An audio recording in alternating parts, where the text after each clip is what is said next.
আসসালামু আলাইকুম।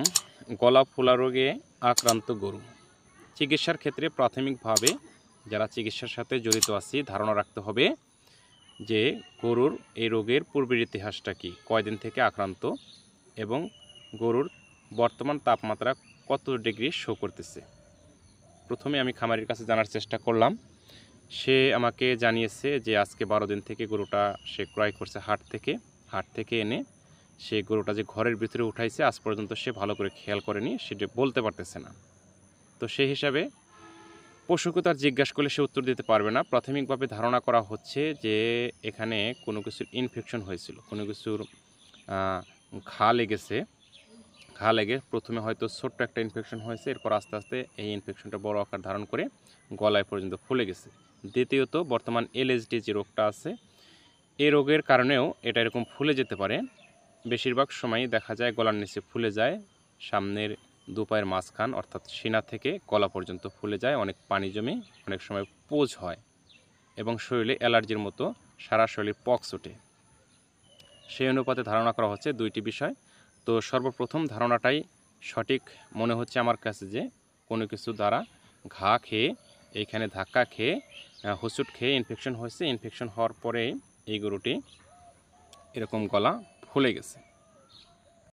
প্রাথমিক অবস্থায় আমি একটি নতুন নিডেল দিয়ে, নতুন সু দিয়ে, এই সুইটা দিয়ে এখানে ছিদ্র করে দেখেছি যে আসলে পাস হয়েছে না রক্ত আসে। তো হালকা একটু গাঢ় পানি, টকটক পানি বের হয়, আর দ্বিতীয়ত হালকা একটু রক্ত বের হয়েছে। তো সেই অনুপাতে চিকিৎসা দিতে হবে। আপনারা যারা চিকিৎসক আছেন তারা যদি এরকম কোনো রোগী পান, তাহলে এটা ছিদ্র করতে অবশ্যই আপনারা নতুন সুই ব্যবহার করবেন, না হলে এটা আরও সাইড এফেক্ট বেড়ে যেতে পারে। আর যদি পুরাতন সুই দিয়ে দেন, কোনো নতুন সুই কাছে না থাকে, অবশ্যই পোভিডিন বা ভায়োডিন দিয়ে সুইটা একটু ওয়াশ করে তারপরের ভিতরে ঢোকাবেন, তাহলে আর অতিরিক্ত যে ইনফেকশনটা বেড়ে যাবে এরকম কোনো সম্ভাবনা থাকবে না। তো সতর্কতার সাথে চিকিৎসা করবেন। যে পশু হলেও এদেরও জীবন আছে, এরা কথা বলতে পারে না ঠিক, কিন্তু এদের ব্যথা বা অসুস্থতার অনুভূতিটা আছে।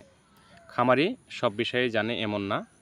আমরা যেটা করি তারা সেটা অন্ধের মতো বিশ্বাস করে যে চিকিৎসক এনেছি ভালো হওয়ার জন্যই, আমার গরুটা সুন্দর করে চিকিৎসা দেবে, আমার গরুটা ভালো হবে। তো প্রথমে আমি এটা দেখার পর যে চিকিৎসা দিলাম, ইনজেকশন মক্সালিন 2 গ্রাম, নারী বুড়ি সহ পুরা শারীরিক অবস্থান অনুযায়ী, ওজন অনুযায়ী সে 100 কেজির উপরে ওয়েট হবে। সেই হিসাবে আমি ইনজেকশন 2 গ্রাম এটা দিলাম গভীর মাংসে। এটা 3 দিন দিতে হবে। এবং ইনজেকশন অ্যান্টিহিস্টা 5 ml এবং ডেক্সামেথাসোন 5 ml। যেহেতু পেইন আছে, এখানে একটু পেইন কিলার ইনজেকশন দিয়ে দেবেন আপনারা। তো চিকিৎসাটা 3 থেকে 5 দিন চলবে। পরবর্তী দিন কতটুকু আরাম হয় দেখা যাবে।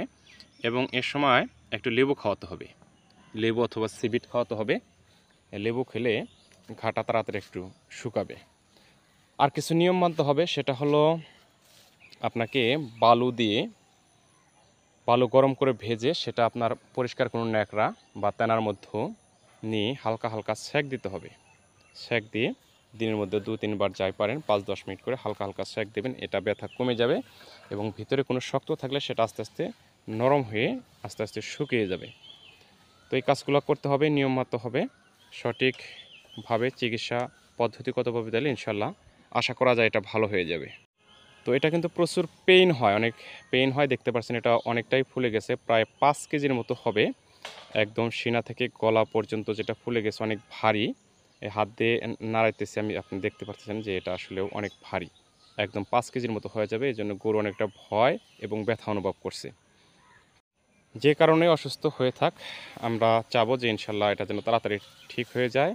আর খামারি ভাইদের জন্য সতর্ক করব যে হাট থেকে গরু কেনার সময় অবশ্যই একটু খেয়াল করে কিনবেন। আমার এই খামারির মতো আপনারা একদম সহজ সরলভাবে অন্ধবিশ্বাসে ক্রয় করবেন না। একটা গরু ক্রয় করার পূর্বে অবশ্যই তার মাথা থেকে একদম লেজ পর্যন্ত, নিচ পর্যন্ত সব কিছু দেখে নেবেন। গলার নিচে কোনো ইনফেকশন আছে কিনা, গলার নিচে কোনো ফোলা আছে কিনা, কোনো কাটা ছেঁড়া আছে কিনা, বা নিচে খেয়াল করবেন অন্ডকোষের সংখ্যা। অনেক সময় অন্ডকোষ একটি থাকে।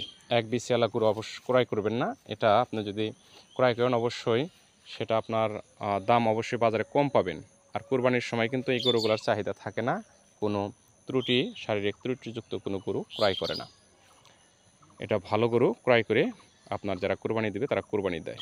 তো একদম কান কাটা থাকে, তারপর গলা কাটা থাকে, শরীরের কাটা থাকে, লেজ কাটা থাকে, অন্ডকোষ একটা থাকে, এরকম গরু ক্রয় করবেন, একটু সাবধান মতো ক্রয় করবেন, না হলে আপনি ক্রয় করে নিয়ে আসবেন আর পরবর্তীতে সে গরু থেকে ভালো মুনাফা পাবেন না। তো বন্ধুরা, ভালো থাকবেন, সুস্থ থাকবেন। আজকের এই ভিডিওটি কেমন লাগলো অবশ্যই কমেন্ট বক্সে আপনাদের মন্তব্য জানাবেন।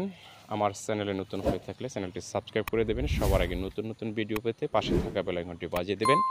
আপনার খামারের সুস্থতার জন্য নিয়মিত কীটনাশক ঔষধ খাওয়াবেন, টিকা বীজ ব্যবহার করবেন এবং অসুস্থ হলে সুস্থ পশু থেকে আলাদা রেখে যথাযথভাবে চিকিৎসার ব্যবস্থা করবেন।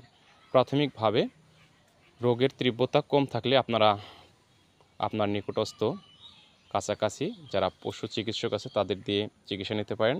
রোগের তীব্রতা যদি খুব বেশি থাকে তাহলে আপনারা নিকটস্থ উপজেলা প্রাণী সম্পদ দপ্তর ও ভেটেরিনারি হাসপাতালে গিয়ে সেখানে বিশেষজ্ঞ সার্জন ডাক্তার সাহেবরা আছে, তাদের সাথে পরামর্শ করে চিকিৎসা নেবেন, অথবা আপনার কাছাকাছি সেই চিকিৎসককে বলবেন স্যারকে নিয়ে আসার জন্য সুচিকিৎসা প্রদান করে। কারণ একটি গরুর দাম একদম মাঝারি গরু থাকলেও 1 লক্ষ টাকা। আপনার অতিরিক্ত কিছু টাকা খরচ হলেও স্যারকে বাড়িতে নিয়ে আসাই উত্তম। ভালো থাকবেন, আল্লাহ হাফেজ।